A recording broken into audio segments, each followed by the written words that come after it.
I had just finished my shower when my phone started ringing.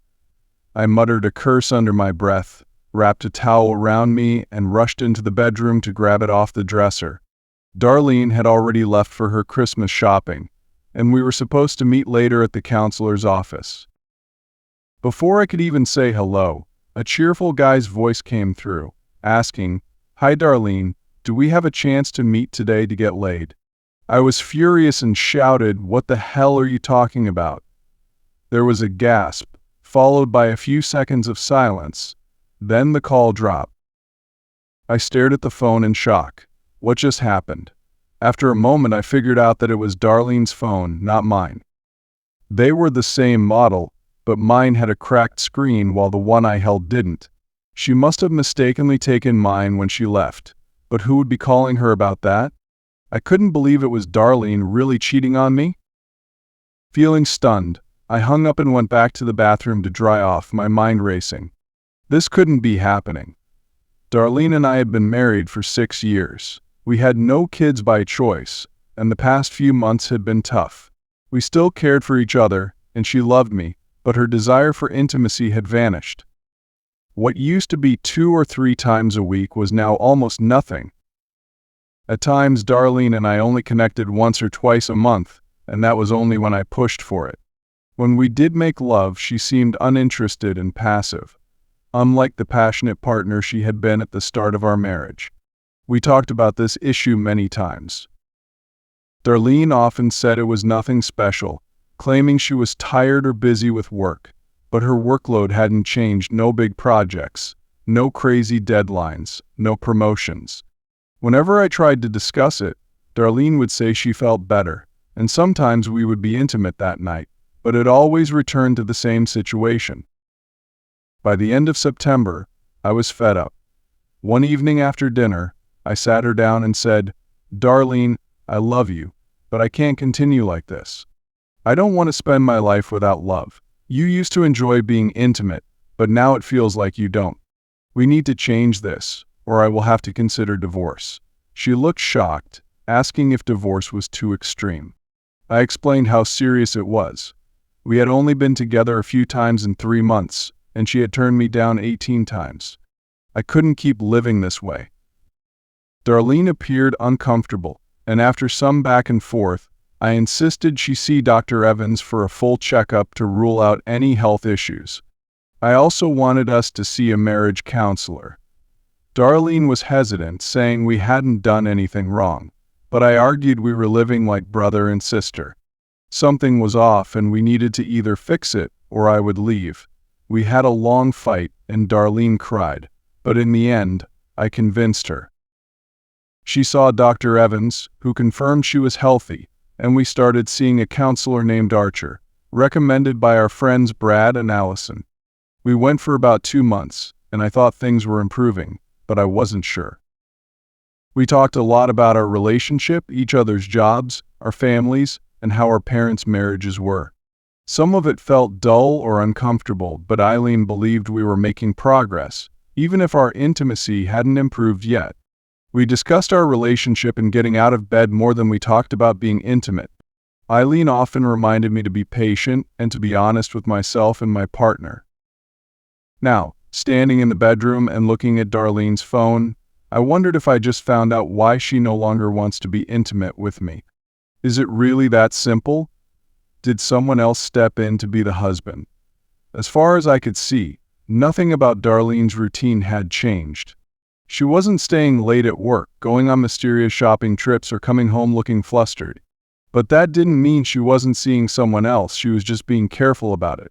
I picked up her phone and checked the call logs. To my surprise, there was only one recent call, the one I had just answered. The caller was listed as "See ma'am." I hit reply and waited. The guy didn't answer, and it went to voicemail. The message said, "This is Chris Mason. Leave a message, and I'll call you back. Have a nice day." I recognized the name. He worked at Darlene's brokerage firm, but in a different area. She had mentioned him a few times, but I had never met him. I examined her phone closely. All previous calls were deleted, including missed and sent calls. Who could have taken the time to erase everything? Darlene was clearly trying to hide something. I went to the office to check the phone and home bills from the past few months. Darlene paid them, so I hadn't bothered to look before. I found the home phone bills in the desk, but no calls from Chris Mason. There were no mobile call records for the past 8 months. I checked the checkbook. All mobile bills were paid, which meant Darlene must have thrown out or hidden the receipts, likely because they included calls to Chris Mason. I arrived at Eileen's office about 20 minutes early. Darlene's car wasn't in the parking lot yet, so I sat down and thought for a while. If Darlene cheated on me with Chris Mason or anyone else, our marriage is done. She might love me, but that doesn't matter if she's being unfaithful. I guess she cares since she wants to stay together and go to counseling, but it feels like she's lying to both the counselor and me. If she thinks she can have it both ways, she's mistaken. At first, I planned to meet Darlene at Eileen's office today to tell her about Chris's call and get some answers. But I realized that wasn't enough. I needed proof. I wanted to confront Darlene and end our marriage on my terms. I was hurt and angry, and I wanted her to feel some of that pain too. I thought a more personal place would be better for our final talk than Eileen's office. When Darlene arrived, she kissed me, and we attended the meeting. Eileen started her usual talk about how we handle arguments and how our backgrounds influence our styles. I pretended to engage, trying to seem thoughtful while battling my frustration. I wanted to strangle that guy. Near the end of the session, Eileen offered a chance to speak. She noted that honesty is key to moving forward in our discussions. I thanked her and mentioned how important it was for me to be open. I then turned to Darlene, asking if she felt the same way. Darlene blushed and averted her gaze. Instead of looking at me, she nodded at Eileen and agreed. I wondered if Eileen noticed Darlene's discomfort but didn't say anything. After the session, we went to a diner for lunch. When Darlene went to the restroom, I quickly grabbed her phone from her purse and slipped it into my pocket. I stepped outside, bought a newspaper, and turned off her phone before hiding it at the bottom of a trash can. I figured Chris Mason would be eager to reach Darlene and tell her what happened, so I wanted to make sure he couldn't get through. He didn't get a chance to see her at lunch. Darlene and I mostly chatted about everyday things, like her shopping and what gifts we needed for the next day's Christmas dinner at her parents' house. We made a list of what to buy and headed to the busy stores for the last few items. I was surprised by how well I could keep quiet and act nice when all I wanted was to hit her. Either I was a better actor than I realized, or Darlene was too distracted to notice anything off. During dinner, the landline rang 3 times, and each time I jumped up to answer. The first 2 times it was just silence. About 20 minutes later, a woman's voice I didn't recognize asked for Darlene. I wondered if Chris had asked a friend to get a message to her. I asked who was calling, and the voice said she was Iris from work. I smiled to myself and asked what was wrong. She hesitated, then said she had questions about a project they were both working on. I told her Darlene couldn't come to the phone right now but would leave a message. After hanging up, I smiled, but when I returned to Darlene, she looked confused. I told her a woman was doing a survey on Christmas Eve. Darlene seemed a bit worried and stepped into another room, probably to check her cell phone. She came back with her purse and looked anxious. She asked if I knew where her phone was since she remembered taking it from the dresser that morning. I had no idea. I suggested she check her wallet, the car, or see if she left it at the mall. She searched the car but couldn't find it, and I sat there smiling. In the end, she gave up, and I promised to buy her a new one for the new year. I thought to myself that I was sure she'd try to call Chris if she got a chance. Throughout the night, I noticed Darlene glancing at me. I wondered if she was waiting for a moment to reach the phone. Finally, she said she was tired and was going upstairs to watch TV. I agreed and said I would clean up the dishes. She smiled, but I could tell she was upset. An hour later, she asked me to check if there were any bins on the road, but when I reminded her that it was Christmas and there'd be no garbage collection, she looked disappointed. When we went to bed, she didn't have a chance to call anyone. On Christmas morning, I got up early, had breakfast while Darlene was still asleep, and got things ready. I gently woke her up, wishing her a Merry Christmas, and said there was coffee in the kitchen. I pretended to be cheerful, saying I had to grab a last-minute gift for her, but would see her at her parents' house later. She frowned, saying it was only 8:30, and asked where I was going. I smiled again, saying I'd be there at 2, but she protested that the shops would be closed and wanted to come with me. I had already headed to the door. At 8:45 a.m., I knocked on Chris Mason's door, finding his address in Darlene's office book. I thought he would be around since he mentioned wanting to see Darlene the next day. When he opened the door, he was in a bathrobe, looking sleepy. He was a tall, good-looking guy, maybe 25 or so. He asked what I wanted, then fell silent and stepped back into the living room as I quickly closed the door behind me. I pointed a gun straight at his chest. It wasn't dangerous, I just used it for close-range training. Mason clearly didn't realize that, as he looked terrified. "Let me introduce myself. I'm Chris, Alan Rotten, Darlene's husband, and your partner right now." He stepped back, eyes wide. "Hey, kid, calm down." "I don't know what you think I am," I continued. "You called me yesterday to spend the night. Do you really believe nothing's going on?